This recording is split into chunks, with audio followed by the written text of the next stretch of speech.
Décidément, les élections japonaises sont vraiment sans surprise.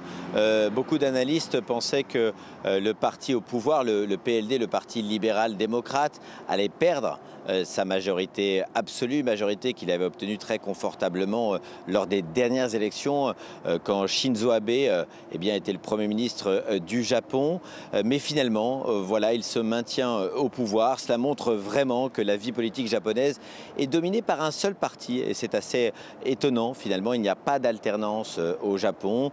En 65 ans, dans les 65 dernières années, c'est toujours le PLD qui domine la vie politique. Il y a eu simplement 2 alternances. La dernière fois, c'était au moment de Fukushima. Mal tombé évidemment pour l'opposition qui avait perdu le pouvoir après l'accident nucléaire de Fukushima. Cette fois-ci, finalement, donc c'est le PLD qui l'emporte parce qu'évidemment, il a su créer un engouement avec les électeurs en parlant évidemment gestion du Covid et économie. Ce sont les 2 thèmes qui ont dominé la campagne. Une des raisons qui explique aussi finalement cette très large victoire du PLD, c'est la campagne très particulière. Imaginez quand il y a une campagne électorale en France, aux États-Unis ou même en Corée du Sud voisine, la campagne dure plusieurs mois.